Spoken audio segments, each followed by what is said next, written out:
those Old Testament forms. So, the first thing that we've already looked at briefly was that of sacrifices. But it's key and important to note that when God said, you know, these are sacrifices you can give, there was a couple things about that. First of all, who prescribed what it was that should be given? God. God, right. So first of all, God defined what worship is. Second of all, on these sacrifices, it was always to be the best of what you had. So this can be reflected when you go back to Genesis and look at Cain and Abel. The first example of worship towards God.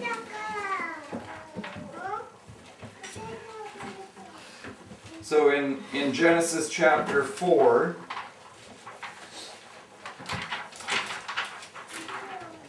starting in verse 2, it says, later she gave birth to his brother Abel, and now the next beginnings, or in Genesis chapter 4. It's okay, Micaiah. Genesis chapter 4.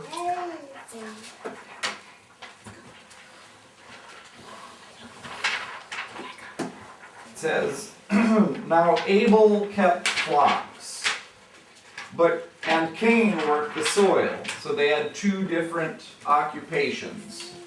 So what was it that Abel did, Joseph?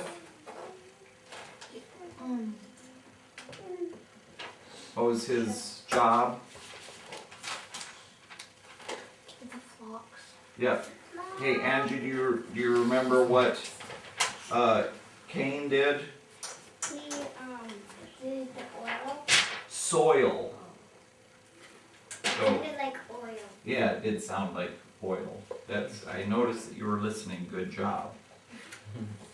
So Cain, or rather Abel, was a shepherd, right? He kept flocks, goats, sheep, stuff like that. Those are flocks.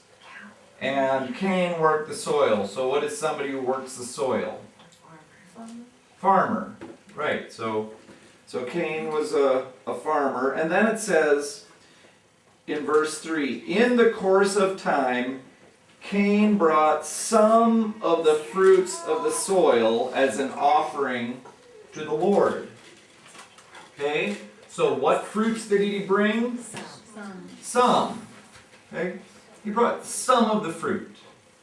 Okay, but now notice what Abel does in verse 4. But, okay, so the word but always tells us what? Difference. There's a contrast. Something is different. So Cain did this, but now there's something different happening. But Abel brought fat portions, which is the best, from some of the firstborn of the flock. So he picked the very best of the best to give to God. Now think about it like this. If you were a shepherd and you had a sheep and it gave birth to a lamb, that would be the first lamb. If you give away the firstborn, you're giving away not only the best, but it could be your only. Because you don't know that sheep is going to have more.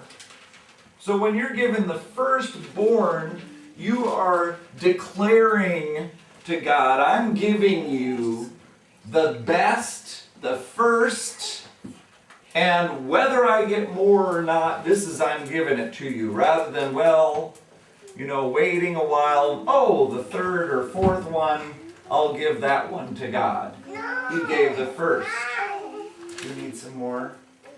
Okay. We'll get you some more.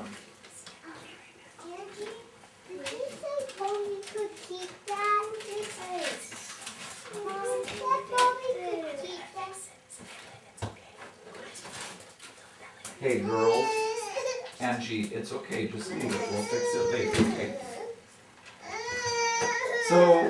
So the difference here of the firstborn is that it was the best, and God, then if we look at Cain and Abel, so it says, Cain brought some of his crops, and Abel brought the fat of the firstborn. And it says, the Lord looked with favor on Abel and his offering, but on Cain and his offering he did not look with favor. So the implication here is that when we're giving to God, He wants us to give the best. Not just some, but the best. And that pleases Him. So when we go back to Romans and we ask, God is looking for us to be pleasing to Him. He's looking for the first of us, the best of what we have to give, not the leftovers.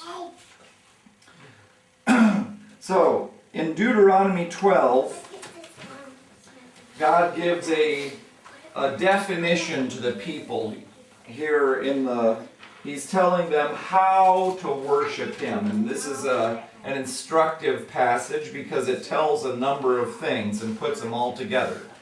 So from Deuteronomy 12, 4 through 7, he says, you must not worship Yahweh your God in their way. So he had been talking about the nations around them. He says, don't worship me the way that other people do. Okay, because their worship is dictated and really defined by the devil, because they're false gods. So he doesn't want them to worship that way, so don't just worship any old way, right? So he's going to tell you how. Then he says, but you are to seek the place the Lord your God will choose from among all of your tribes to put His name there for His dwelling. So the first part he says, don't worship the Lord your God this way. I'm going to show you now the right way to worship me. The first thing is that there's going to be a specific place where you should worship. Okay? And then he goes on he says, to that place you must go. Then in verse 6 he says, there bring your burnt offerings and sacrifices, your tithes and special gifts, what you have vowed to give, and your freewill offerings, and the firstborn of your herds and flocks. There, in the presence of Yahweh your God, you and your families shall eat and shall rejoice in everything you have put your hand to, because Yahweh your God has blessed you. Okay, so I want to step through this passage because there's a lot here. So the first thing he says is there's a place where I want you to go. And the way that you worship, I am going to tell you how to do it. Not like the nations around you, not just any old way you please, but I'm going to tell you how to do it. So,